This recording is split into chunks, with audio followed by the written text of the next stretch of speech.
I think they tell themselves whatever they need to tell themselves to sleep at night.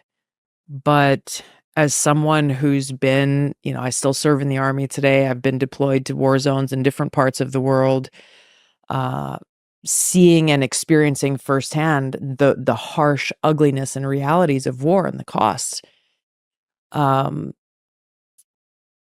the people who are so quick to go to war and see that as the first response rather than the last,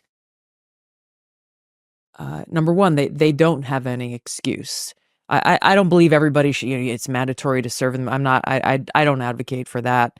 But if you are in a position to make these decisions about war and peace, you need to be very responsible and do your due diligence to actually truly understand what the consequences of those decisions will be. Might be worth a quick visit to the front lines, maybe.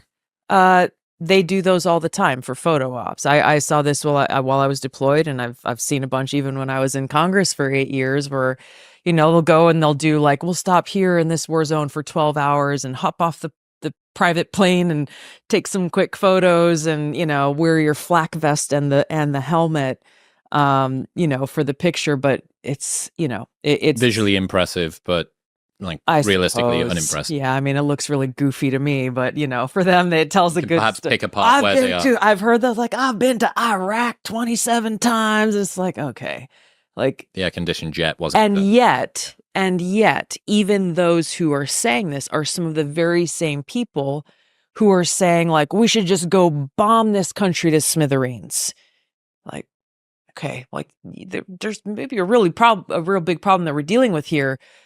But is that really the right answer? Is that the best answer? What happens as the second and third and fourth order of effects after we do what you're proposing?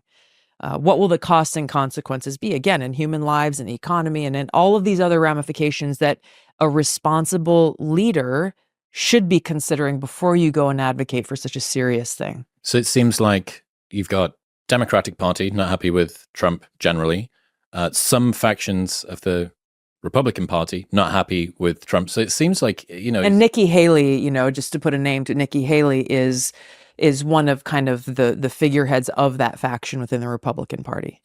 So Nikki Haley is driving forward this neocon, yeah, very much so, warmongering. Yeah. How come she's still there? Because there are people with a lot of money who make money from that position or supporting that position.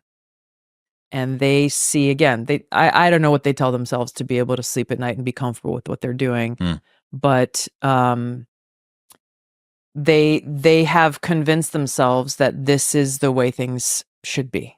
That's what makes me think that it is self-conviction as opposed to leading this sort of double life where you know that it's wrong and then you go out front, because the level of certainty that you need to be able to step out in front of the camera and we should do this, we need to do that. You go home and you drink yourself into a hole, because there would be, for me, the, just straight up multiple personality disorder that I'd have to go through would break my brain in half. I don't think that you're a good person. Well, other people would disagree, but yeah, I know what you mean. Like, it's just. But it's like, okay, well, I get what you're driving at, and like, okay, well, how do you define someone who was evil or driven by evil intent? I would argue that even if there's not like some Jekyll and Hyde situation going on, I would define that evil intent as someone who cares more about their position, their political position, or their power, or their influence. And I definitely, in certain cases, and this is why Kamala Harris would be so dangerous as president and commander in chief, because I have no doubt in my mind she would immediately feel the need to exert strength and to assert her position and prove that she is a truly strong and powerful commander in chief of the United States of America's military.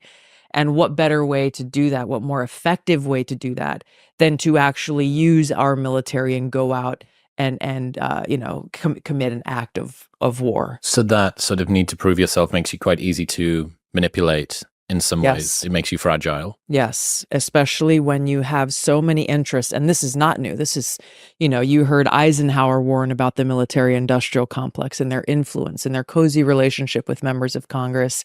You go back to President John F. Kennedy and his brother Bobby Kennedy, who were battling against even four-star generals and civilians who were beating the war drum, saying, go to war, go to war, go to war.